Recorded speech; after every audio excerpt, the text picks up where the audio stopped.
আমি আগে নিজের পরিচয়টা দিয়ে নেই। আমি ঢাকা বিশ্ববিদ্যালয় আইন অনুষদের ৪র্থ বর্ষের শিক্ষার্থী, অর্থাৎ শেষ বর্ষে চলে এসেছি। আর তোমাদের 10 মিনিট স্কুলে আমি ইনস্ট্রাক্টর হিসেবে সিভিক্স পড়িয়েছি এসএসসির, এবং আজ লজিক পড়িয়েছি এইচএসসির। আজকে তোমাদের সাথে আমি লজিক সেকেন্ড পেপার নিয়ে কথা বলবো, এবং আজকে আমরা প্রথম অধ্যায়টা কভার করার চেষ্টা করব। তো আমরা উপরে কোণায় যে লেখাটা দেখছি এটা আসলে খুব গুরুত্ব। তাহলে চলো আমরা তাহলে আজকে শুরু করি আমাদের পড়াটা। আমরা আজকে তোমরা সবাই জানো যে আমাদের লজিক সেকেন্ড পেপারের প্রথম অধ্যায়টা হচ্ছে যৌক্তিক সংজ্ঞা, রাইট? সো এই যৌক্তিক সংজ্ঞার মধ্যে আমাদের একটু ইন্ট্রো আমি দিয়ে দেই যে আমরা একটা মানুষকে যখন লজিক্যাল বা রেশনাল বলি তখন আসলে আমরা তার কথাবার্তার মধ্যে কি কি গুণাবলী খুঁজি, তাই না? আসলে আমার মনে হয় যখন আমরা একটা মানুষকে রেশনাল বলি তখন আসলে তার কথাবার্তা আমাদের যথেষ্ট বাস্তবতা সম্পন্ন মনে হয়, তাই না?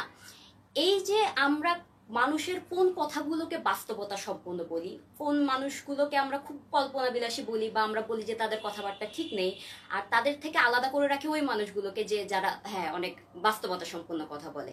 এগুলো নিয়ে কিন্তু যুক্তিবিদরা বা ফিলোসফাররা অনেক চিন্তা ভাবনা করেছেন, তাই না? যে কার কথাগুলো আমাদের অনেক বেশি বাস্তববাদী মনে হচ্ছে, এবং সেখান থেকে চিন্তা ভাবনা করে তারা অনেক বিভিন্ন টপিক তৈরি করেছেন। যেমন তারা বলেছেন যে যৌক্তিক সংজ্ঞা মানে কোনো কিছুর সংজ্ঞা আমরা কিভাবে দিতে পারি, এবং দিলে কিরকম সংজ্ঞা দিলে আমরা সেটাকে যৌক্তিক সংজ্ঞা বলতে পারবো। আবার তারা বলেছেন যৌক্তিক বিভাগ মানে আমাদের চারপাশে তো অনেক জিনিস রয়েছে, তাই না? এই জিনিসগুলোর মধ্যে অনেক বিভাগ রয়েছে। যেমন ধরো মানুষের চেয়ে অন্যান্য পশু পাখি আলাদা, আবার অন্যান্য পশু পাখির মধ্যে কুকুরের চেয়ে বিড়াল একটু আলাদা, তাই না? এই যে এভাবে যে আমরা বিভাগগুলো তৈরি করছি এটাকে আমরা বলছি যে যৌক্তিক বিভাগ, রাইট? তাহলে আমরা আজকে প্রথম অধ্যায়ে আমাদের যৌক্তিক সংজ্ঞা, এবং দ্বিতীয় অধ্যায়ের জন্য আমাদের আরেকজন রিকোয়েস্ট করেছেন, আমরা চেষ্টা করব সেটাও নিয়ে আজকে একটু অল্প বিস্তর কথা বলতে। তো চলো আমরা আজকে পড়া শুরু করি। ওকে, প্রথমে আমরা দেখতে পাচ্ছি যে আমাদের ওখানে আমি ক্লাসে একটা কি পড়াবো কন্টেন্ট ম্যাপ দিয়েছি। যৌক্তিক সংজ্ঞা কি, তাই না? যৌক্তিক সংজ্ঞা হচ্ছে সেই জিনিসের যে যখন আমরা কোনো কিছুর সংজ্ঞা দিব তখন যার সংজ্ঞা দিচ্ছি তার অত্যাবশ্যকীয় গুণগুলো যখন আমাদের সংজ্ঞার মধ্যে উঠে আসবে, রাইট? আচ্ছা, আমরা যদি এখানে উদাহরণ হিসাবে লিখি যে, আমার লেখা কিন্তু খুব খারাপ, আর বোর্ডে লিখছি আরো খারাপ হয়ে যাবে, একটু ক্ষমা সুন্দর দৃষ্টিতে দেখো কেমন। আচ্ছা, যদি আমরা লিখি যে মানুষ, এই মানুষের যৌক্তিক সংজ্ঞা মানে কোন সংজ্ঞাটাকে আমরা যৌক্তিক সংজ্ঞা বলতে পারি? যখন আমরা আমাদের সংজ্ঞার মধ্যে মানুষের অত্যাবশ্যকীয় গুণগুলো প্রকাশ করে ফেলতে পারবো, রাইট? আচ্ছা, তাহলে একটা মানুষের যৌক্তিক সংজ্ঞা আমরা দেওয়ার চেষ্টা করি। আমাদেরকে এই সংজ্ঞার মধ্যে মানুষের জাত্যর্থ মানে একদম যে গুণগুলো ছাড়া কোনোভাবেই আমরা মানুষকে ফুটিয়ে তুলতে পারি না সেই গুণগুলো প্রকাশ করতে হবে। আমি যদি বলি যে মানুষ হচ্ছে বুদ্ধিবৃত্তি সম্পন্ন জীব, তাহলে কিন্তু দেখা যাচ্ছে যে মানুষের একটা মোটামুটি অত্যাবশ্যকীয় গুণাবলী আমরা প্রকাশ করতে পেরেছি, তাই না? মানুষ, এই মানুষের যৌক্তিক সংজ্ঞা। আচ্ছা, আমরা যদি দেখি যে অত্যাবশ্যকীয় গুণাবলী প্রকাশ করার জন্য যখন আমরা দুটি গুণাবলীকে এক করছি, একটা হচ্ছে মানুষ হচ্ছে জীব এবং মানুষের বুদ্ধিবৃত্তি রয়েছে।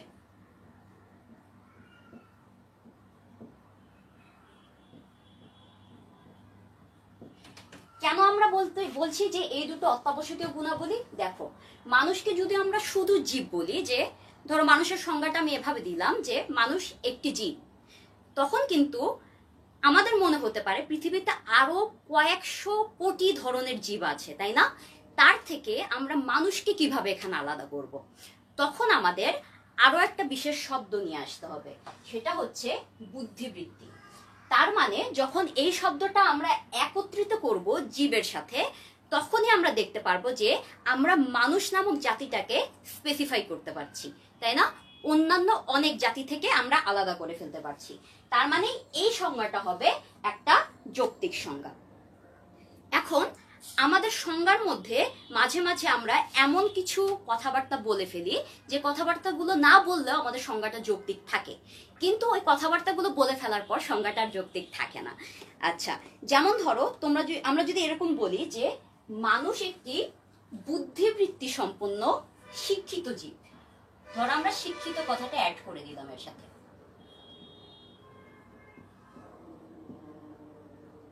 ওকে, তখন দেখবে যে আমার একটা সমস্যা তৈরি হয়েছে যে আমরা শিক্ষিত কথাটা বলার পর দেখা যাচ্ছে যে মানুষের মধ্যে এমন অনেক মানুষ রয়েছে যাদেরকে আসলে প্রচলিত অর্থে আমরা শিক্ষিত বলতে পারি না, তাই না? তার মানে এই কথাটা অ্যাড করার ফলে দেখা যাচ্ছে যে আমরা মানুষের একটা বড় অংশকে আলাদা করে ফেলছি। তার মানে দেখা যাচ্ছে যে একটা জিনিসকে যখন আমরা তার যৌক্তিক সংজ্ঞা দিব তখন আমাদের ঠিক যেটা না বললেই নয় এবং যেটা বললে অতিরিক্ত বলা হয়ে যাচ্ছে না, আমাদের ততটুকুর মধ্যে সীমাবদ্ধ থাকতে হবে। তার মানে মানুষের দুটো বৈশিষ্ট্য প্রকাশ করলে আমরা সেখানে মানুষকে স্পেসিফাই করতে পারি, একটা হচ্ছে মানুষের জীববৃত্তি আর একটা হচ্ছে মানুষের বুদ্ধিবৃত্তি। তাই এটাকে আমরা বলবো যে মানুষ বুদ্ধিবৃত্তি সম্পন্ন জীব। এখন সেকেন্ডে আমরা যেটা শিখবো সেটা হচ্ছে যৌক্তিক সংজ্ঞা আমরা কিভাবে তৈরি করতে পারি, অর্থাৎ কোনো বস্তুর যৌক্তিক সংজ্ঞা যদি আমরা দিতে যাই তাহলে কোন কোন নিয়ম আমাদের ফলো করতে হবে।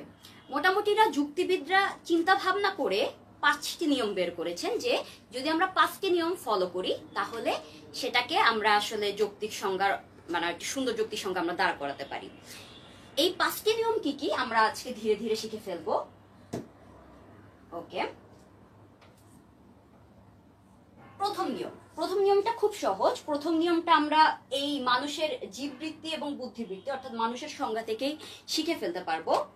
সেটা হচ্ছে যে যখন আমরা কোনো পদের সংজ্ঞা দিব তখন সেই পদের সম্পূর্ণ জাত্যর্থ আমাদের উল্লেখ করতে হবে। এখানে বোর্ডে আমি জাত্যর্থটা লিখেই রেখেছি। জাত্যর্থ মানে কি? জাত্যর্থ মানে খুবই সহজ। জাত্যর্থ হচ্ছে অত্যাবশ্যকীয় গুণাবলী, অর্থাৎ আমরা যেটা প্রকাশ করতে চাই সেটা যে গুণাবলী দিয়ে আমাদের প্রকাশ করতেই হবে, অর্থাৎ যে গুণাবলীগুলোকে আমরা অ্যাভয়েড করতে পারবো না। ধরো এখানে মানুষ নিয়ে আমরা অনেক বেশি কথা বলে ফেলেছি, যদি আমরা এখানে অন্য কিছু যুক্ত করতে চাই, ধরো এখানে আমি লিখলাম মাছ, তাই না? মাছও কিন্তু একটা জীব, তাই না? তার মানে এই জীবটাকে আমরা মাছের একটা গুণের মধ্যে অবশ্যই ফেলতে পারি। তার মানে জীববৃত্তিটা মাছের ক্ষেত্রে ঠিক থাকলো, কিন্তু আমাদের পাল্টিয়ে দিতে হবে এখন বুদ্ধিবৃত্তি, কারণ বুদ্ধিবৃত্তি সম্পন্ন জীব আমরা একটি স্পেসিফাই জীবকেই বলি, সেটা হচ্ছে মানুষ।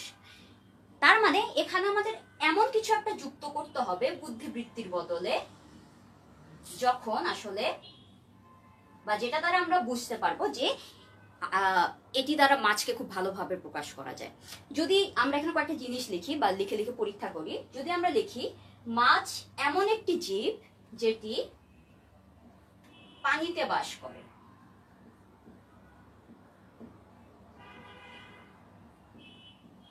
রাইট? এটা কিন্তু মোটামুটি ঠিক একটা কথা, তাই না?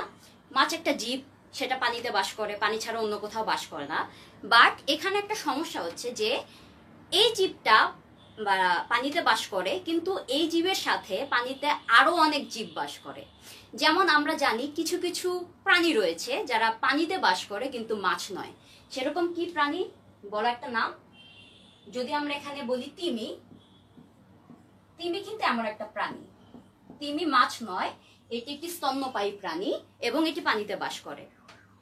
তার মানে আমরা মাছ থেকে এই প্রাণীটাকে কিন্তু তখন আলাদা করতে পারছি না।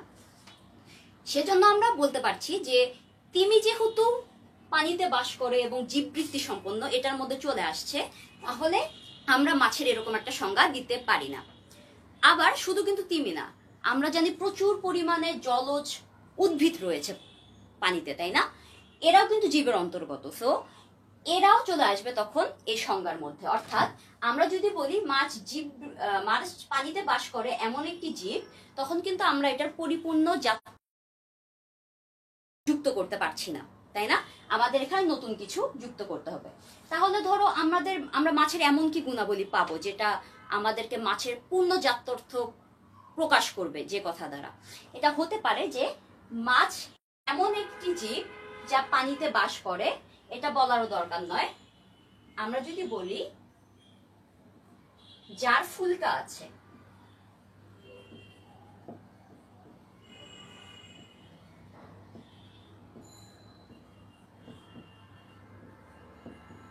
ওকে, এটা বললে কিন্তু আমাদের অনেকটা সংজ্ঞাটা ঠিক হয়ে যাবে। কারণ মাছি হচ্ছে জলজ বা পানিতে বাস করে এমন একটি জীব যার ফুলকা রয়েছে, অন্য কোনো প্রাণীর কিন্তু নেই, তাই না? তাহলে দেখা যাচ্ছে যে আমরা এখানে অত্যাবশ্যকীয় গুণাবলীটা প্রকাশ করে ফেলতে পেরেছি। তার মানে আমাদের প্রথম নিয়মটা খুবই পরিষ্কার যে আমরা যখন কোনো বস্তু বা কোনো জাতির যৌক্তিক সংজ্ঞা দিতে যাব, তখন আমাদের অবশ্যই যেভাবেই হোক তার অত্যাবশ্যকীয় গুণাবলীগুলোকে উল্লেখ করতে হবে সেই সংজ্ঞার মধ্যে, এবং আমাদের চেষ্টা করতে হবে আমরা যত কম কথায় সেই অত্যাবশ্যকীয় গুণাবলীকে প্রকাশ করতে পারি। কারণ দেখা যায় বেশি কথা বলতে গেলেই আসলে সংজ্ঞাটার যৌক্তিক থাকে না। এখন আমাদের এখানে দেখতে হবে যে যখন আমরা এই অত্যাবশ্যকীয় গুণাবলী মেনে চলার নিয়মটা ফলো করতে না পারি তখন কি ঘটে? তখন আসলে আমাদের সংজ্ঞার মধ্যে ত্রুটি দেখা যায়। কি ধরনের ত্রুটি? ত্রুটিটা হচ্ছে এরকম যে আমরা এখানে প্রথমত দেখতে পাই বাহুল্য সংজ্ঞার ত্রুটি। বাহুল্য সংজ্ঞা বলতে আমরা কি বুঝাচ্ছি? আমরা এখানে বুঝাচ্ছি যে যখন আমরা সংজ্ঞা দিব এবং আমাদের সংজ্ঞার মধ্যে যাত্রা যখন প্রকাশ পাবে তখন আমরা সেটাকে বাহুল্য সংজ্ঞা বলবো। যেমন তোমাদের মনে আছে আমরা যখন মানুষের সংজ্ঞা দিয়েছিলাম তখন আসলে আমরা বলেছিলাম যে মানুষ একটি বুদ্ধিবৃত্তি সম্পন্ন জীব।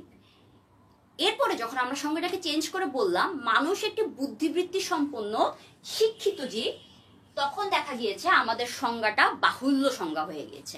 এটাকে বাহুল্য সংজ্ঞা আমরা কেন বলছি? এই যে কারণে উল্লেখ করলাম, অর্থাৎ আমাদের জাত্যর্থ ছাড়াও। আচ্ছা, তার মানে আমরা এখানে একটা ত্রুটি দেখতে পারলাম, সেটা হচ্ছে বাহুল্য ত্রুটি। এরপর আমরা দেখি যে প্রথম নিয়মটা না মানলে আর কি ধরনের ত্রুটি আমরা দেখতে পাই। আরেকটি হচ্ছে আপতিক ত্রুটি, অর্থাৎ তোমার সংখ্যাটা আপতিক হয়ে গেল। এখানে কি রকম মানে এই ত্রুটিটা কি রকম? ধরো তুমি বললে যে মানুষ একটি দ্বিপদী জীব বা মানুষ একটি বুদ্ধিবৃত্তি সম্পন্ন দ্বিপদী জীব। এটা যখন তুমি বলো তখন এই দ্বিপদী কথাটার কারণে তোমার সংজ্ঞাটা হয়ে যাচ্ছে একটা আপতিক সংজ্ঞা। কেন এটা হচ্ছে? তার কারণ মানুষ, এই যে ধরো আমি একজন মানুষ, আমি দাঁড়িয়ে আছি, আমার যে দুটি পা আছে বা আমি যে দ্বিপদী, এটা কোনোভাবেই আমার মানুষ বৈশিষ্ট্য থেকে আলাদা করা যায় না, ঠিক আছে? এটা কোনো স্পেসিফিক বৈশিষ্ট্য না, এটাকে আমরা কোনোভাবে অত্যাবশ্যকীয় গুণ বলতে পারি না, এটাকে আমরা কোনোভাবে জাত্যর্থ বলতে পারি না। অর্থাৎ আমার কোনো একটি অংশকে যদি আমার থেকে আলাদা করা না যায়, তার মানে এটি যখন আমার গুণের মধ্যে বা আমার অত্যাবশ্যকীয় সংজ্ঞার মধ্যে আমি ঢুকিয়ে দিব, তখন দেখা যায় এটাকে একটা আপতিক সংজ্ঞা আমরা বলতে পারি, ঠিক আছে? এটা এক ধরনের বিশেষ ধরনের ত্রুটি। এরকম ত্রুটি আরো একটা আছে, সেটা হচ্ছে এই প্রথম যে নিয়ম রয়েছে সংজ্ঞা তৈরির, এটি ভুলের কারণেই হয়ে থাকে। এই ত্রুটিটাকে আমরা বলছি যে অব্যাপক ত্রুটি বা অব্যাপক সংজ্ঞাজনিত ত্রুটি।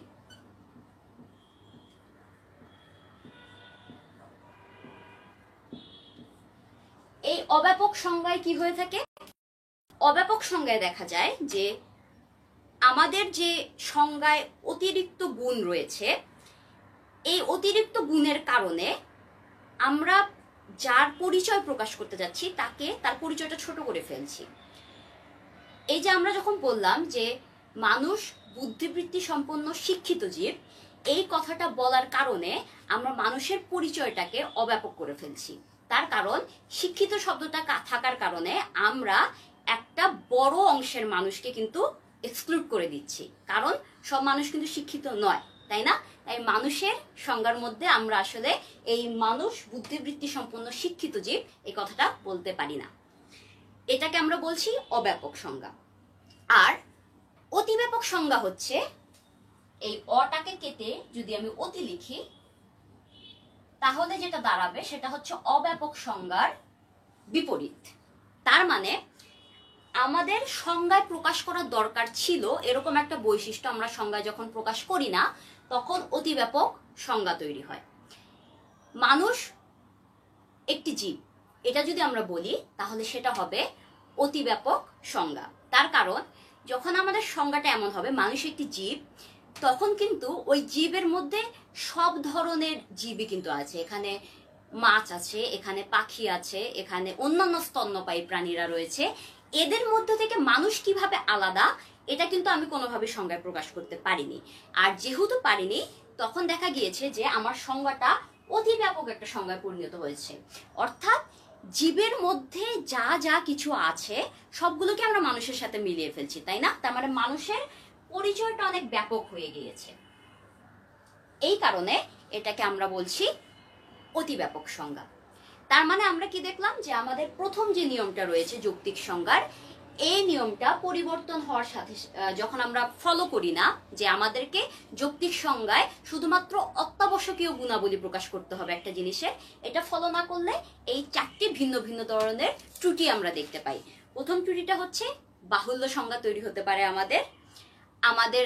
দ্বিতীয় ত্রুটি হচ্ছে এটা একটা আপতিক সংজ্ঞা তৈরি হতে পারে, অর্থাৎ দেখা যেতে পারে যে আমি এমন কিছু একটা বলে ফেললাম যেটা কোনোভাবেই ওই সংজ্ঞার বা যার পরিচয় আমি দিচ্ছি তার থেকে আলাদা করা যায় না, এটা না বললেও চলে।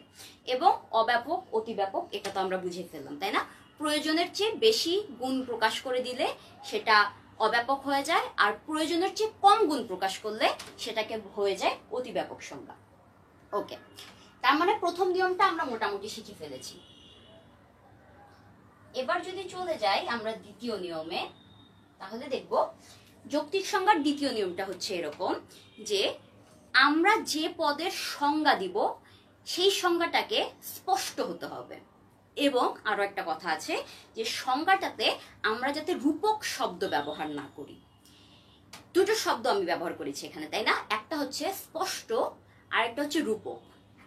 তার মানে স্পষ্ট হতে গেলে একটা সংজ্ঞাকে কিরকম হতে হবে?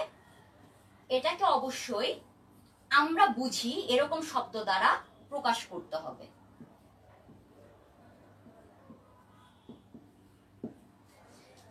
ধরো বাংলা ভাষায় এমন অনেক শব্দ রয়েছে যে শব্দগুলোর মানে আসলে সাধারণ মানুষ জানে না, বা আমরা প্রচলিত ভাষায় এই শব্দগুলো কখনোই ব্যবহার করি না। এই শব্দগুলো দিয়ে যদি তুমি কোনো কিছুর সংজ্ঞা বুঝাতে যাও তাহলে সেই সংজ্ঞাগুলো কিন্তু বুঝতে অনেক কঠিন হবে। যেমন এখানে আমি যদি একটা সংজ্ঞা আমি দেখতে পাচ্ছি, বটবৃক্ষ হচ্ছে জটাজুট লাঞ্ছিত সবিতাতপ নিরোধক মহাস্তবীর পাদক। ও মাই গড, ঠিক আছে। তার মানে বটবৃক্ষ যদি এই জিনিসগুলো হয় সেটাকে আমরা বটবৃক্ষ বলতেই পারি। তাহলে বটবৃক্ষর সংজ্ঞাটা কিন্তু ঠিকই আছে, জটাজুট লাঞ্ছিত সবিতাতপ নিরোধক মহাস্তবীর পাদক, মেনে নিলাম সংজ্ঞাটা ঠিক আছে। বাট আমি বিশ্বাস করি তুমিও কিছু বোঝোনি, আমিও কিছু বুঝিনি, এটাতে আসলে এভাবে সংজ্ঞাটা দেওয়ার কিছু নেই। তার মানে আমরা এভাবে সংজ্ঞাটা দিব না, আমরা সংজ্ঞাটা দিব স্পষ্ট এবং সুবুদ্ধ ভাষায়, রাইট?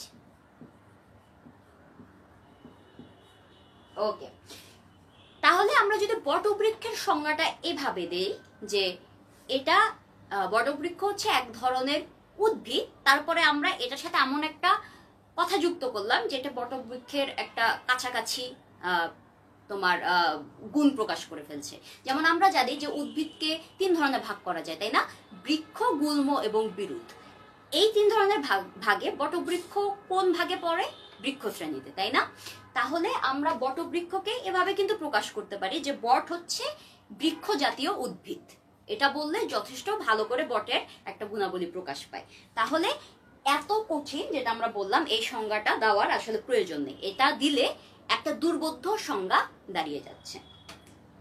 এরপরে আমরা দেখি যে আর কিভাবে এই সংজ্ঞাটাকে আমরা একসেপ্ট করতে পারি না, আর কি হলে এভাবে আরেকটা জিনিস হলে আমরা সংজ্ঞাটাকে বলি যে সংজ্ঞাটা আসলে যৌক্তিক সংজ্ঞা হয়নি। সেটা হচ্ছে যদি সংজ্ঞাটা হয় রূপক সংজ্ঞা, তাই না? রূপক কথাগুলোকে বা রূপক অর্থে আমরা কিন্তু অনেক কিছুই প্রকাশ করি, তাই না? ধরো আমরা রাগকে অনেক সময় আগুনের সাথে তুলনা করি, ক্রোধানল। আমরা অনেক সময় উটকে মরুভূমির জাহাজ বলি, তাই না? আমরা অনেক সময় কাজল কালো চোখ বলি। এগুলো সবগুলো কিন্তু রূপক কথা এবং শুনতে খুব ভালো শোনায়। কিন্তু যখন আমরা কোনো কিছুর যৌক্তিক সংজ্ঞা দিতে যাব, তখন আমাদেরকে ট্রাই করতে হবে যাতে আমাদের রূপক ভাবে আমরা কিছু না বলে থাকি। ধরো এখানে একটা রূপক আমি উদাহরণ হিসেবে দেখতে পাচ্ছি যে মানুষ হচ্ছে সৃষ্টির মুকুট, ঠিক আছে? বা আমরা খুব কমন একটা কথা বলে থাকি, মানুষ হচ্ছে সৃষ্টির সেরা জীব। তাহলে দেখো সংজ্ঞাটা যদি এরকম হয় যে মানুষ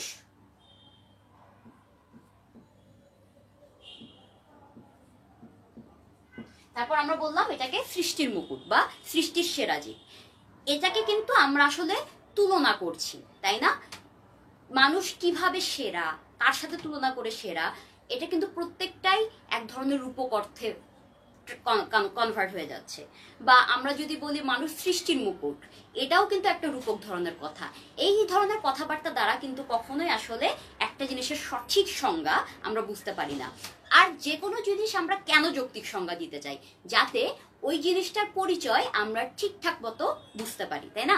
যদি আমাদের এই উদ্দেশ্যে ফুলফিল না হয় তাহলে কিন্তু সংজ্ঞা দেওয়ার প্রয়োজন নেই। আর যখন সংজ্ঞাটা হয় রূপক সংজ্ঞা, তখন আসলে এই ধরনের প্রবলেমটা আমরা দেখতে পাই। তাই আমরা চেষ্টা করব যে রূপক সংজ্ঞা না দেওয়ার এবং দুর্বোধ্য শব্দ ব্যবহার করে সংজ্ঞা না দেওয়ার। যদি দেই তাহলে সেটার যৌক্তিক সংজ্ঞা থাকে না। তাহলে আমাদের দ্বিতীয় নিয়মটা যদি আমরা পালন না করি যৌক্তিক সংজ্ঞা দেওয়ার ক্ষেত্রে, তাহলে কি কি ত্রুটি হবে আমরা দেখতে পেরেছি। একটা হচ্ছে আমাদের সংজ্ঞাটা হয়ে যায় দুর্বোধ্য এবং বা সংজ্ঞাটা হয়ে যায় রূপক। এই দুটো আমাদের অ্যাভয়েড করতে হবে। আচ্ছা, তাহলে আমাদের দ্বিতীয় নিয়মটা আমরা মনে হয় শিখে ফেলেছি। এবার চলে যাই তৃতীয় নিয়মে। তৃতীয় নিয়মটা হচ্ছে যে আমরা যখন কোনো কিছুর সংজ্ঞা দিব, তখন সেই পদটার কোনো প্রতিশব্দ যাতে আমরা সংজ্ঞায় ব্যবহার না করি। ধরো একটা উদাহরণ দিলে বোঝা যাবে যে মানুষ হয় মনুষ্য জাতীয় জীব। সংজ্ঞাটা লক্ষ্য করো, মানুষ হয়, মানুষকে আমরা কি বলছি? মনুষ্য জাতীয় জীব।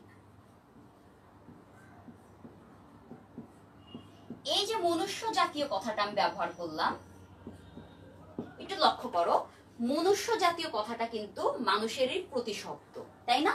মানুষই হচ্ছে মানুষ জাতীয় জীব, তাই না? তাহলে এই যে এই ধরনের কথা আমি বললাম, এই কথাটা আমার সংজ্ঞাটাকে আর একসেপ্টেবল করছে না। তার মানে আমাদের সংজ্ঞায় এমন শব্দ আমরা ব্যবহার করতে পারবো না যে শব্দটা আসলে ঘুরে আবার আমাদের প্রথম শব্দে ফিরে যাচ্ছে। অর্থাৎ যে শব্দের অর্থ পরিষ্কার হওয়ার জন্য আমরা সংজ্ঞা তৈরি করার চেষ্টা করছি, ঘুরে যদি আবার ওই শব্দে আমরা ফিরে যাই, তাহলে কিন্তু আমাদের সংজ্ঞাটা কোনোভাবেই যৌক্তিক হবে না। তাই আমাদের এটা অ্যাভয়েড করতে হবে।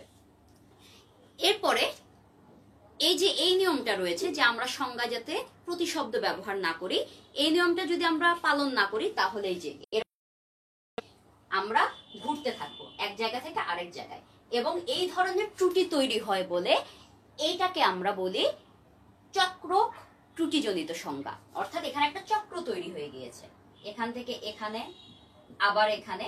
তার কারণ ধরো তুমি মানুষ শব্দটার অর্থ বলার জন্য বললে মানুষ হচ্ছে একটা মনুষ্য জাতীয় জীব, এরপরে তোমার কাছে আবার ফার্দার প্রশ্ন আসবে মনুষ্য জাতীয় জীব কি, তখন তোমাকে আবার বলতে হবে মনুষ্য জাতীয় জীব হচ্ছে মানুষ। মানে এখানে একটা চক্রের মধ্যে তুমি আটকে গিয়েছো, অর্থাৎ কোনোভাবে তুমি সংজ্ঞাটা ক্লিয়ার করতে পারছো না। তাই এইটাকে আমরা চক্র সংজ্ঞাজনিত ত্রুটি বলে থাকি। এটা হচ্ছে তৃতীয় নিয়ম। যদি আমরা লঙ্ঘন করি যে প্রতিশব্দ ব্যবহার না করে সংজ্ঞা তৈরি করা, তখন এই ধরনের প্রবলেম আমরা দেখতে পাই। মনে হয় সবাই বুঝতে পেরেছো? তারপরে আমরা চলে যাই চতুর্থ নিয়মে। চতুর্থ নিয়মটা বেশ সহজ। এটা হচ্ছে আমরা সংজ্ঞায় কখনোই না বোধক ভাষা ব্যবহার করব না। যখন আমরা সংজ্ঞায় সদর্থক শব্দ ব্যবহার না করে, শব্দটা একটু মনে রেখো, সদর্থক, তাই না? সদর্থক মানে হচ্ছে হ্যাঁ বোধক।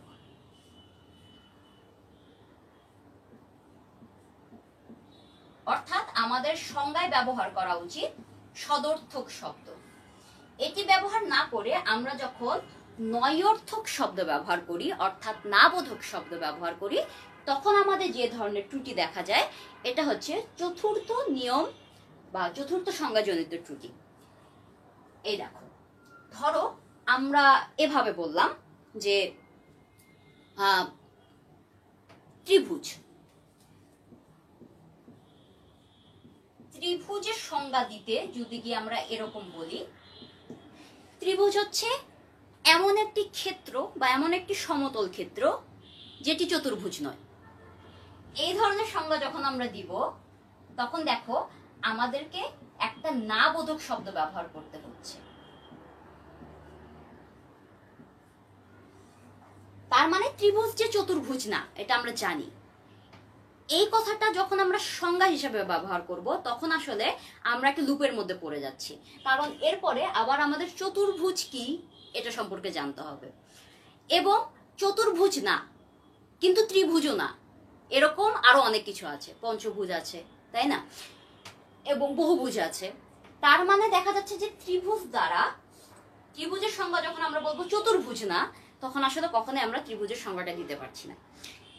ত্রিভুজের সংজ্ঞা আমাদেরকে ত্রিভুজ আমরা কিভাবে বুঝবো ওইভাবেই দিতে হবে। আমাদেরকে বলতে হবে যে তিনটি বাহু দ্বারা বেষ্টিত একটি সমতল ক্ষেত্র, এটি হচ্ছে ত্রিভুজ, এবং তখন আমাদের সংজ্ঞাটা অ্যাপ্রোপ্রিয়েট হবে। বা আরো একটি আমরা নয়অর্থক সংজ্ঞাজনিত ত্রুটি খেয়াল করতে পারি, সেটা হচ্ছে ধরো আমরা যদি বলি পাখি এমন একটি জীব যেটি বুদ্ধিমান না।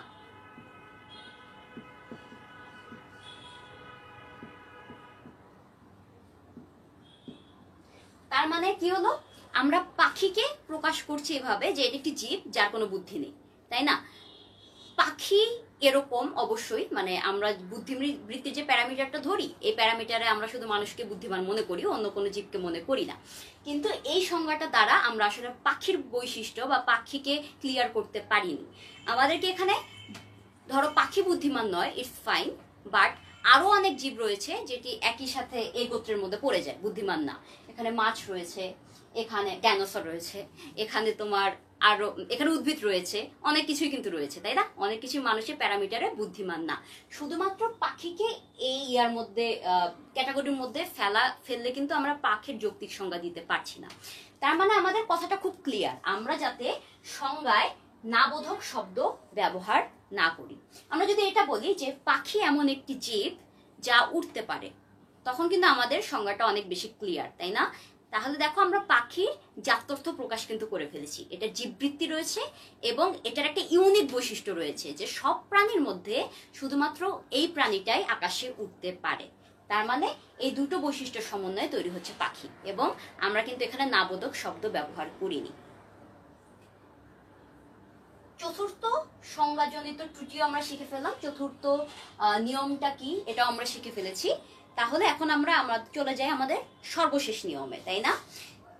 সর্বশেষ নিয়মটা হচ্ছে যে পদের সংজ্ঞা দিতে হবে সেই পদের সাথে সংজ্ঞার্থ পদ সহজভাবে রূপান্তরযোগ্য হতে হবে। একটু কঠিন মনে হতে পারে তোমাদের পুরো বাক্যটা, আমি আরেকবার বলি। আমরা যে পদের সংজ্ঞা দিব, মানে যে পদের যৌক্তিক সংজ্ঞা আমরা দিতে যাচ্ছি, সেই পদের সাথে সংজ্ঞার্থ পদ সহজে রূপান্তরযোগ্য হতে হবে। কি বুঝাচ্ছি আমরা এটা দ্বারা? তোমাদের এখন মনে হতে পারে সংজ্ঞার্থ পদটা কি জিনিস।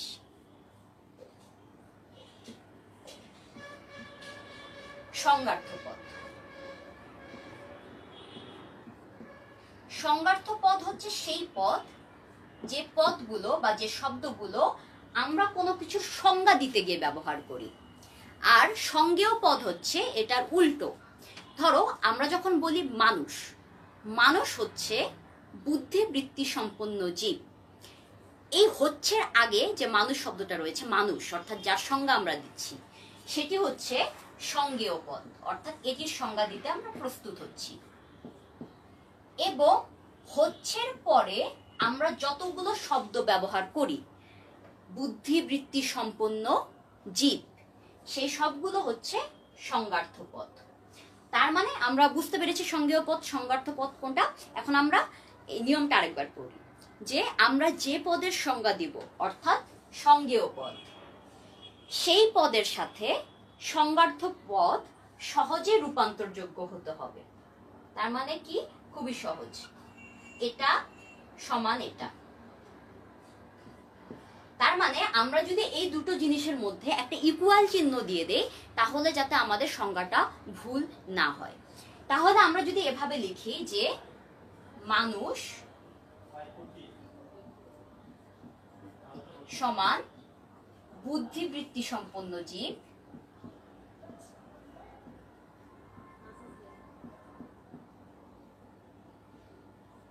তাহলে কিন্তু আমাদের সংজ্ঞাটা ফাইন, তাই না? এই দেখো, সমান চিহ্নটা দেওয়ার পরও আমাদের দেখা যাচ্ছে যে আমাদের সংজ্ঞায় কোনো রকম সমস্যা হচ্ছে না। হ্যাঁ, মানুষ সমান বুদ্ধিবৃত্তি সম্পন্ন জীব আমরা বলতেই পারি। তার মানে আমরা এই দুটো জিনিসের মধ্যে সহজে একটা রূপান্তর ঘটিয়ে ফেলতে পারি।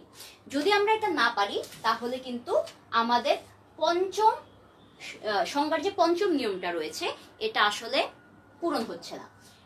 এবং আমরা কিন্তু মাঝে মাঝে এই ত্রুটিটা ঘটিয়ে ফেলি। যেমন ধরো, যদি আমরা বলি মানুষ হচ্ছে জীব,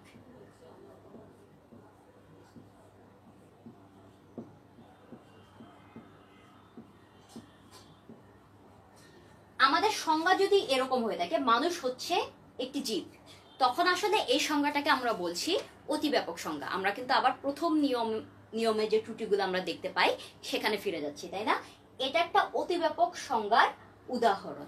কারণ মানুষ শুধুমাত্র জীব নয়, আরো অনেক কিছুই জীব, মানুষও একটি জীব, কিন্তু মানুষকে প্রকাশ করতে হলে এই জীবের বৈশিষ্ট্যের সাথে আমাদের আরো কিছু যুক্ত করতে হবে। তা না হলে মানুষ অন্য সব জীবের সাথে একত্রিত হয়ে যাবে এবং মানুষের যৌক্তিক সংজ্ঞা আমরা তখন পাবো না।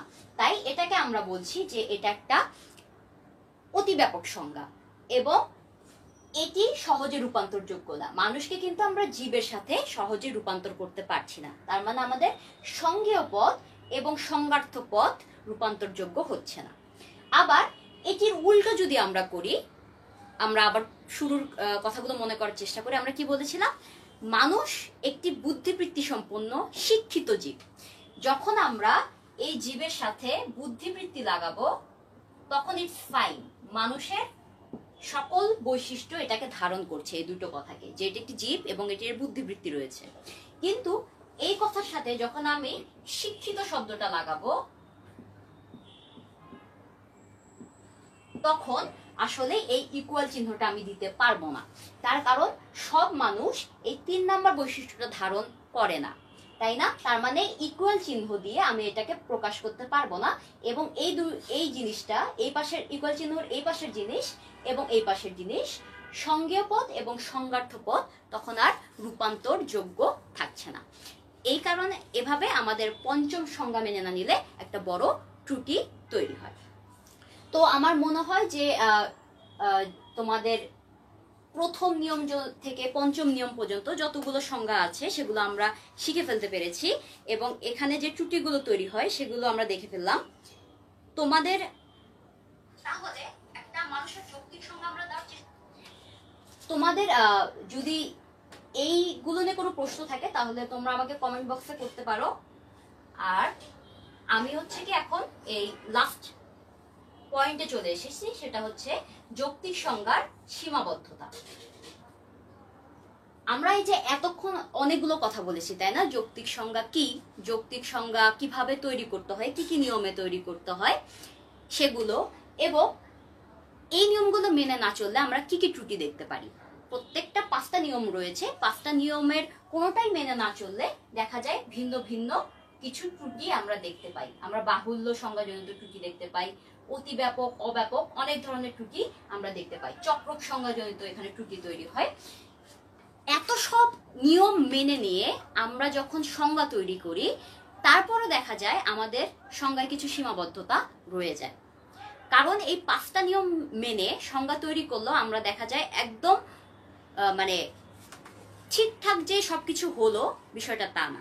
এটা হচ্ছে কি আমরা যখন লজিকের ক্লাসগুলো নিয়ে এগিয়ে যাব তখন সবাই এটা খেয়াল করবে যে আমরা যাই পড়ি না কেন সবশেষে আমরা একটা সীমাবদ্ধতা পড়াই, অর্থাৎ সবকিছু ঠিকঠাক করার পরও কিছু ভুল ত্রুটি থেকে যায়, এটাকে আমরা বলছি সীমাবদ্ধতা, রাইট? ওকে, তাহলে আজকে আমরা দেখব যে সংজ্ঞার সীমাবদ্ধতাগুলো কি কি। যৌক্তিক সংজ্ঞার সীমাবদ্ধতা, প্রথমত যৌক্তিক সংজ্ঞায় আমরা বৃহত্তর জাতির সংজ্ঞা দিতে পারি না। কথাটা একটু জটিল, একটু মনোযোগ দিয়ে শোনো। প্রথম সীমাবদ্ধতা হচ্ছে যে বৃহত্তর জাতির কোনো সংজ্ঞা হয় না।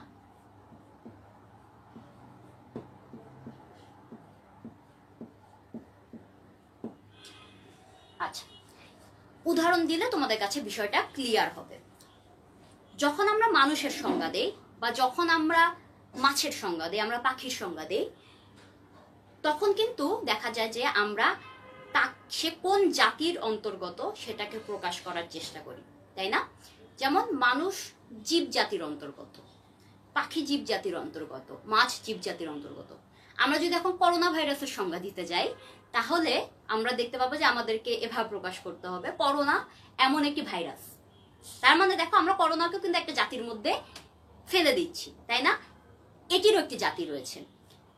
এভাবে ধরো যত নিচের দিকে আসে তত কিন্তু মানে ধরো আমাদের যৌক্তিক সংজ্ঞাটা দিতে সুবিধা হয়। ধরো আমরা এখানে বললাম যে এশিয়াবাসী বা ইংরেজ, আমরা তখন বলবো যে ইংরেজরা হচ্ছে এমন একটি জাতি যারা ইংল্যান্ডে বসবাস করে, ওকে? বা ইংরেজরা হচ্ছে এমন একটি জাতি যারা ইংরেজিতে কথা বলে। তার মানে দেখো আমরা মানুষ থেকে আরো এক ধাপ নিচে নেমে এসেছি, অর্থাৎ মানুষ তারও নিচে রয়েছে ইংরেজ বা আফ্রিকাবাসী বা এশিয়াবাসী, ঠিক আছে? এভাবে যখন আমরা নিচের দিকে আসবো তখন আমাদের দেখা যাচ্ছে যে আমাদের সংজ্ঞা প্রকাশের অপশনটা অনেক বেড়ে যাচ্ছে, ঠিক আছে? কিন্তু যখন আমরা উপরের দিকে যেতে থাকবো তখন কিন্তু আমাদের সংজ্ঞা প্রকাশের অপশনটা কমে যাবে। উদাহরণ হিসেবে বলাই যে যদি আমরা বলি সূর্য, তখন আমরা এরকম একটা সংজ্ঞা দিতে পারবো যে সূর্য এমন একটি নক্ষত্র যেটির কারণে বা যেটিকে ঘিরে সৌরজগৎ চলছে। ভালো একটি সংজ্ঞা, তাই না? সূর্য এমন একটি নক্ষত্র যাকে ঘিরে সৌরজগৎ চলছে। কিন্তু আমরা জানি যে নক্ষত্রের পরও আছে অনেক কিছু, অনেকগুলো নক্ষত্রকে নিয়ে আরো কিছু একটা গঠিত হয়, তাই না? সেটিকে নিয়ে আরো কিছু, তারপর আরো কিছু, এবং সবকিছুকে নিয়ে তৈরি হয় আমাদের বিশাল একটা ইউনিভার্স, বিশ্ব ব্রহ্মাণ্ড, তাই না?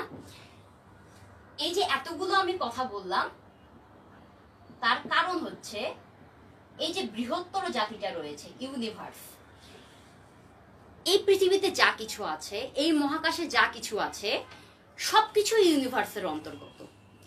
তাই যে কোনো কিছুর সংজ্ঞা আমরা এই ইউনিভার্সের মধ্যে থেকে মানে এটির সাথে পরিচয় যুক্ত করে দিতে পারবো। কিন্তু যখন আমাদের সংজ্ঞাটা চলে আসবে এই সর্ববৃহত্তম জাতিতে মানে ইউনিভার্স, তখন আমাদের সংজ্ঞাটা দিতে গেলে খুব সমস্যা হবে।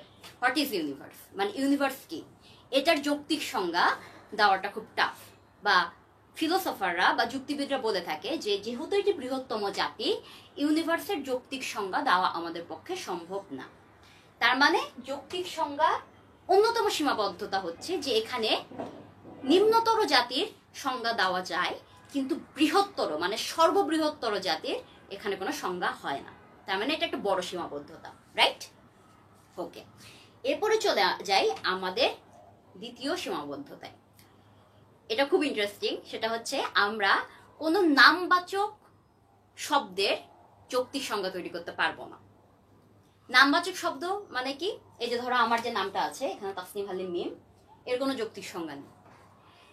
তোমার যে নামটা রয়েছে, ঠিক আছে, এটা কোনো যৌক্তিক সংজ্ঞা নেই।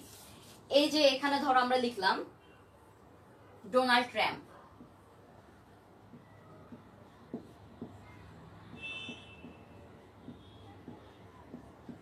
এটারও কোনো যৌক্তিক সংজ্ঞা নেই, রাইট?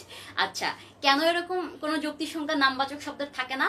তার কারণ দেখো আমরা সবার আগে কি বলেছিলাম যে একটা যৌক্তিক সংজ্ঞায় ওই জাতির বা যার সংজ্ঞা আমি দিতে যাচ্ছি তার অত্যাবশ্যকীয় গুণগুলো প্রকাশ করতে হবে, তাই না?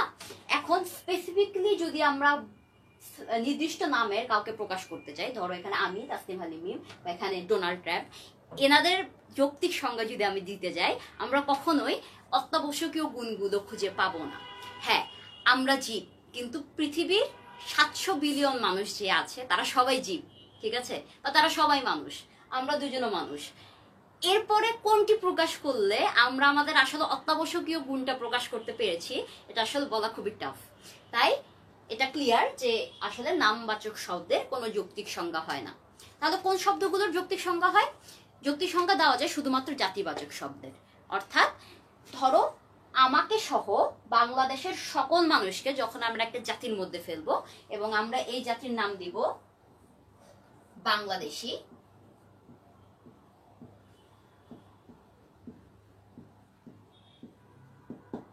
তখন আসলে এইটার যৌক্তিক সংজ্ঞা দেওয়া সম্ভব। ঠিক আছে, বাংলাদেশি হচ্ছে এমন মানুষ যারা পৃথিবীর বাংলাদেশ নামক অংশে বাস করে, তাই না? বা যদি আমরা বাংলাদেশে না বলতে চাই, যদি আমরা বাঙালি বলতে চাই, তাহলে আমরা বলতে পারবো বাঙালি হচ্ছে এমন মানুষ যারা বাংলায় কথা বলে। একটা যৌক্তিক সংজ্ঞা দেওয়া গেল। অর্থাৎ দেখো একটা খুব ভালো মিল দেখো যে একদম বৃহত্তর জাতিরও যেরকম আমরা সংজ্ঞা দিতে পারছি না, নিচে নামতে নামতে নামতে নামতে নামতে যখন আমরা একটা নির্দিষ্ট নামে আটকে যাচ্ছি, অর্থাৎ নামবাচক শব্দে চলে যাচ্ছি, তখনও কিন্তু আমরা সংজ্ঞা দিতে পারছি না, তাই না? দুটোই হচ্ছে যৌক্তিক সংজ্ঞার সীমাবদ্ধতা। এরপর আমরা তৃতীয় সীমাবদ্ধতা দেখি। এখানে হচ্ছে এই আমরা দ্বিতীয় যে সীমাবদ্ধতা বললাম এটারই কাছাকাছি, সেটা হচ্ছে একক ব্যক্তি বা বস্তু বিশেষের সংজ্ঞা দেওয়া যায় না। খুব সহজ, এই যে এটা হচ্ছে একক ব্যক্তি এবং এই সাথে একক বস্তুরও কিন্তু যৌক্তিক সংজ্ঞা প্রদান করা কঠিন বিষয়। এরপরে আরো একটি ইন্টারেস্টিং সীমাবদ্ধতা রয়েছে, সেটা হচ্ছে বিশিষ্ট গুণবাচক শব্দের বা বিশিষ্ট অনুভূতিবাচক শব্দের যৌক্তিক সংজ্ঞা হয় না।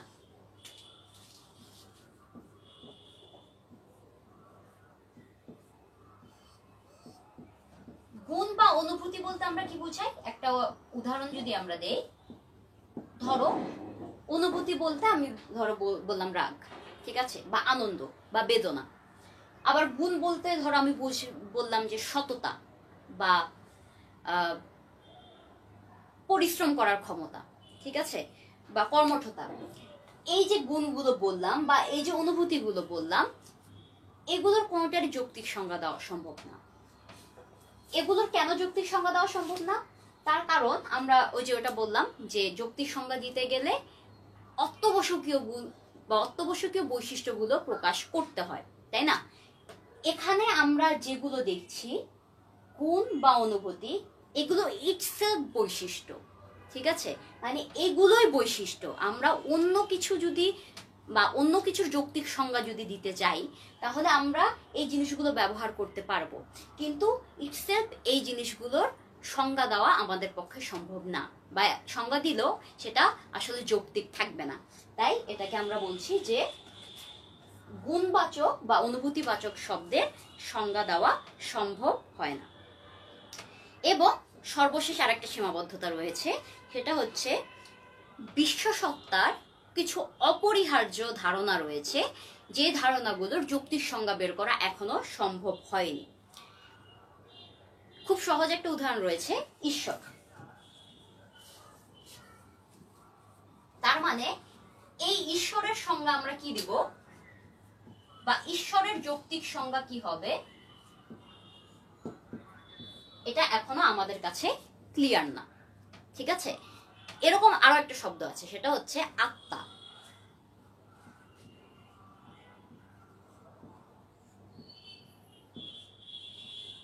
এই শব্দগুলোর যৌক্তিক সংজ্ঞা দেওয়া আমাদের পক্ষে কেন সম্ভব না?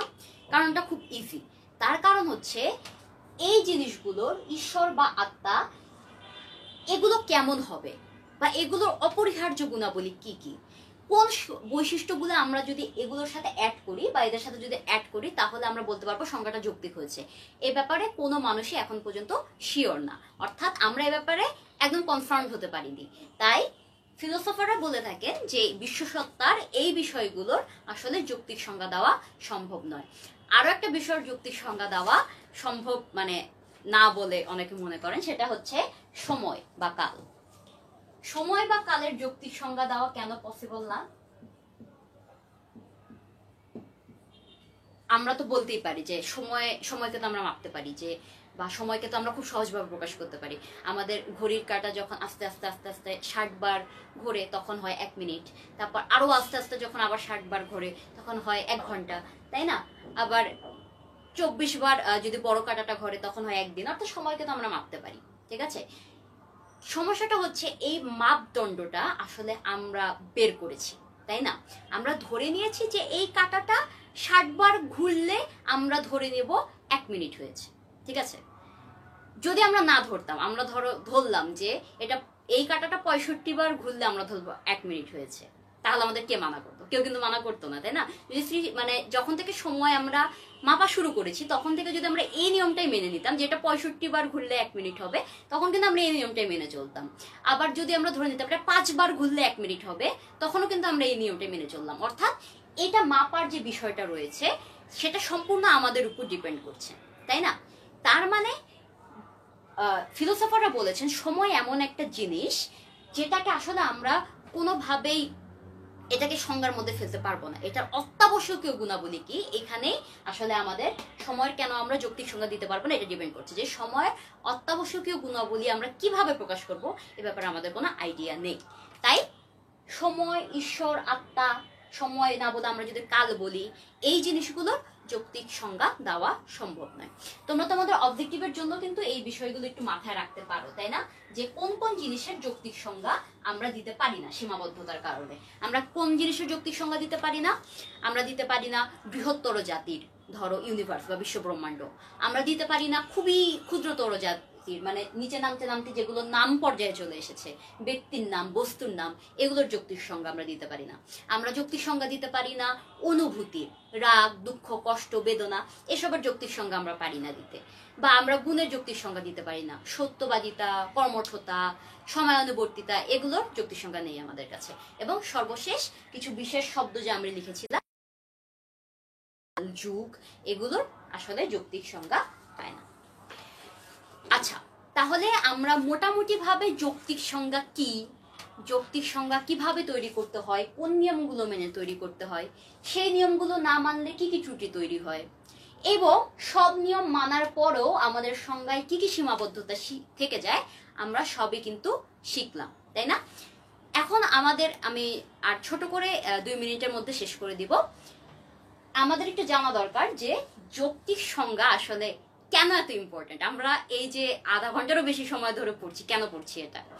তার কারণ এটা আসলে আমাদের লজিক বা যে যুক্তিবিদ্যা, আমাদের যে সাবজেক্টটা রয়েছে বা আমাদের জ্ঞানের এই যে শাখাটা রয়েছে, এটা আসলে যৌক্তিক সংজ্ঞাটাকে খুব গুরুত্ব দিয়ে দেখছে, তাই না? আমরা শুরুতে কিন্তু একটা ছোট আলোচনা করেছিলাম যে একটা মানুষকে আমরা লজিক্যাল বা রেশনাল কখন বলি, যখন আমরা তার কথায় বাস্তবতার একটা চিহ্ন পাই, বা যার কথা যতটা বাস্তবতার কাছাকাছি যায় ততটাই কিন্তু আমরা তাকে রেশনাল মানুষ বলি। আমরা সবাই রেশনাল মানুষ হতে চাই, তাই না? আমরা চাই আমাদের কথাটা যথেষ্ট যুক্তিসম্পন্ন হোক। এই কারণে আমাদের যৌক্তিক সংজ্ঞা কিভাবে তৈরি করতে হয় এটা শিখতে হবে। অর্থাৎ আমরা দেখব যে যৌক্তিক সংজ্ঞার কি কি প্রয়োজন রয়েছে। এই যে আমাদের দৈনন্দিন জীবনে যে প্রয়োজনের কথাটা আমরা আলোচনা করলাম, যে আমাদেরকে রেশনাল মানুষ হতে হলে যে কোনো জিনিসের যৌক্তিকতা বুঝতে হবে, এবং এটার জন্য যৌক্তিক সংজ্ঞা গুরুত্বপূর্ণ। এটা ছাড়াও যৌক্তিক সংজ্ঞার কিন্তু একটা বৈজ্ঞানিক ব্যবহারও রয়েছে, ঠিক আছে? আমরা জানি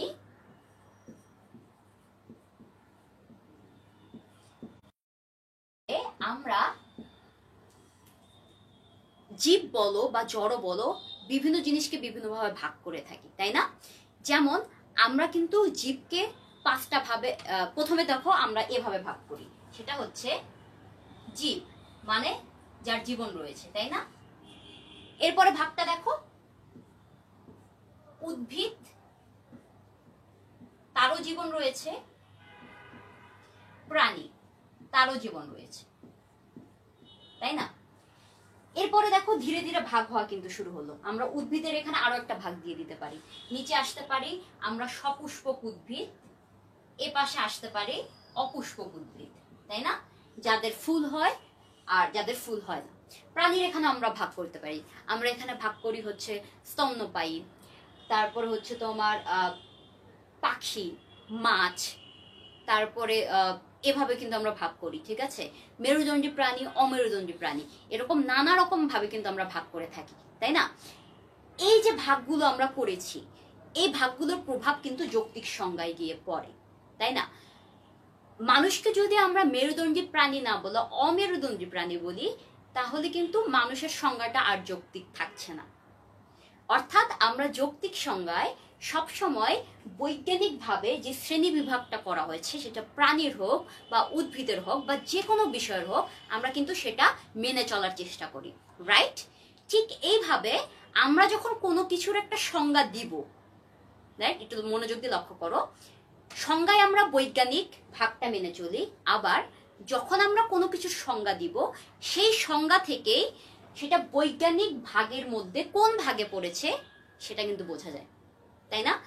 আমরা বট বৃক্ষ নিয়ে একটু আলোচনা করেছিলাম। বট বৃক্ষকে যদি আমরা একটা প্রাণী হিসাবে বলি যে বট হচ্ছে একটা প্রাণী, এই কথাটা বেশি যুক্তিযুক্ত হবে, নাকি আমরা যদি বলি বট একটি উদ্ভিদ, এই কথাটা বেশি যুক্তিযুক্ত হবে, তাই না? তাহলে দেখা যাচ্ছে যে বটকে উদ্ভিদ বলাটাই বেশি যুক্তিযুক্ত হচ্ছে, এজন্য আমরা এটাকে উদ্ভিদ বলবো। আবার বটকে কিন্তু আমরা জীবও বলতে পারি, তার কারণ এটি জীবন রয়েছে। এই জীবের মধ্যে আবার দুটি ভাগ রয়েছে, উদ্ভিদ এবং প্রাণী। এই দুটি ভাগের মধ্যে আমরা বটকে কোন ভাগের মধ্যে ফেলতে চাই, সেই ভাগটা উল্লেখ করে দিলে আমাদের সংজ্ঞাটা আরো বেশি যৌক্তিক হবে, তাই না? তার মানে নিচের দিকে আমরা আস্তে আস্তে নিচের দিকে যাচ্ছি, যে প্রথমে আমরা জীবকে দুভাগে ভাগ করলাম, উদ্ভিদ এবং প্রাণী। তারপর প্রাণীকে আমরা দেখলাম মেরুদণ্ডী এবং অমেরুদণ্ডী প্রাণী। মেরুদণ্ডী প্রাণীকে আবার আমরা 5 ভাগে ভাগ করলাম, স্তন্যপায়ী, পাখি, মাছ ইত্যাদি ইত্যাদি। এভাবে যে আমরা ভাগ করলাম, সরীসৃপ। যখন আমরা কোনো কিছুর সংজ্ঞা দিতে যাব, তখন দেখা যাবে যে আমরা নিচের দিকে কোন ধাপটাতে তাকে ফেলতে পারি। যত নিচের দিকের ধাপে আমরা ফেলতে পারবো, আমাদের সংজ্ঞাটা তত বেশি যুক্তিযুক্ত হবে, রাইট? আচ্ছা, তাহলে আমরা মোটামুটি ভাবে আমাদের যৌক্তিক সংজ্ঞার বিষয়টা কভার করে ফেললাম। তোমাদের সমস্যাগুলো দেখে আমরা নেক্সট ক্লাসে, খুব দ্রুতই নেক্সট ক্লাসটা আমরা আলোচনা করব। নেক্সট ক্লাসে আমরা দ্বিতীয় অধ্যায় এটা হয় পড়বো, নয়তো তোমাদের যেটা তোমরা প্রেফার করো সেটা নিয়ে আমরা আলোচনা করার চেষ্টা করব। তাহলে আমাদের ক্লাস আজকে এই পর্যন্তই। তোমাদের কেমন লাগলো আমাকে কমেন্ট করে জানিও, এবং আরো আমরা চেষ্টা করব কানেক্টেড হতে। এবং সর্বশেষ যেটা হচ্ছে গিয়ে আগেও বলেছি, শুরুতেই বলেছি যে স্টে হোম, স্টে সেফ, কারণ হচ্ছে করোনা ভাইরাসের আমরা জানি যে আমাদের দেশ আক্রান্ত হয়েছে, পৃথিবীর অনেক দেশ মারাত্মকভাবে আক্রান্ত হয়েছে। তাই আমাদের যতটুকু সাবধান থাকা সম্ভব আমরা কোনো রকম মানে সতর্কতার কোনো স্টেপই যাতে আমরা বাদ না দিই, কারণ দেখা যাবে হয়তোবা আমাদের সামান্য একটু সতর্কতাই পারে একজন মানুষের প্রাণ বাঁচাতে বা আমাদের নিজের প্রাণ বাঁচাতে, তাই না? আবার দেখা হবে তোমাদের সাথে হয় সিভিক্স নিয়ে আমার ক্লাসে।